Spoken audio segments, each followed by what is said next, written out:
En octobre 1979, Christine Hayes monte dans sa voiture. Elle s'étonne de le voir conduire si loin de la ville, mais elle se rassure en se disant que ce type n'a pas l'air si dangereux que ça. Mais Robert finit par sortir une arme, la pointe sur sa tempe, puis la force à se déshabiller. Il lui dit de mettre tous ses vêtements dans le coffre, puis attache ses mains et ses pieds avec une corde. Mais dans un élan de survie, Christine arrive à retirer tous ses liens. Puis elle ouvre rapidement sa fenêtre avant de se jeter sur la route. Elle s'écrase contre le bitume, mais elle reprend vite ses esprits puis court à toute vitesse vers une maison qu'elle aperçoit au loin. Elle réussit à s'y réfugier, mais Robert sait qu'il risque rien. Il sait pertinemment que sa victime ne parlera pas à la police et qu'il n'y aura aucune suite. Et en effet, Christine n'ira pas se présenter au commissariat.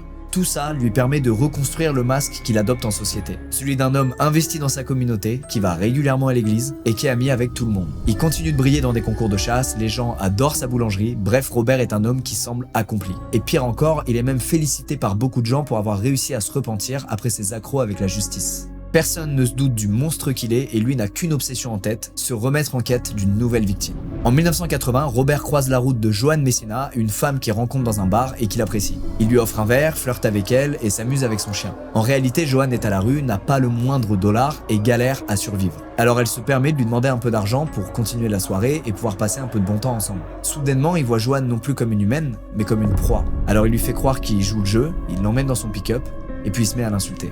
Il lui répète sans cesse qu'elle aurait jamais dû lui demander d'argent et Joan, terrifiée, tente de partir. Mais Robert sort une arme puis l'abat froidement d'une balle. Il tue également le chien de Joan par peur qu'il amène qui que ce soit à la tombe qu'il s'apprête à creuser loin de la ville.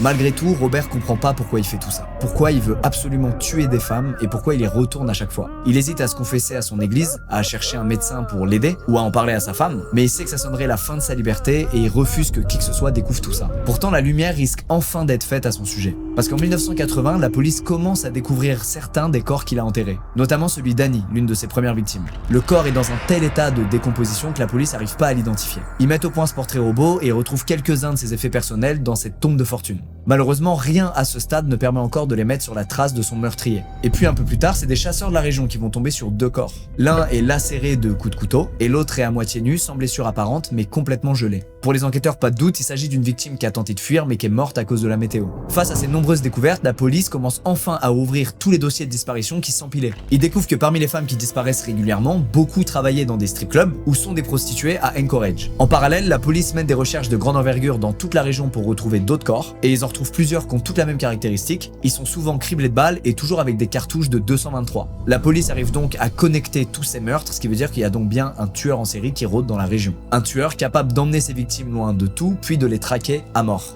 Pour autant, Robert, de son côté, est toujours pas inquiété et continue encore et toujours de piéger des femmes. En 1981, Sherry Moreau accepte de monter dans sa voiture. Il compte l'emmener jusqu'à l'aérodrome, puis le long de la rivière Knik, le fameux terrain qu'il connaît par cœur, mais sa voiture s'embourbe en route et il est obligé de s'arrêter. Il s'apprête à descendre pour vérifier l'état de ses roues, mais Sherry l'attaque par surprise. Elle lui griffe le visage, elle tente de lui percer les yeux.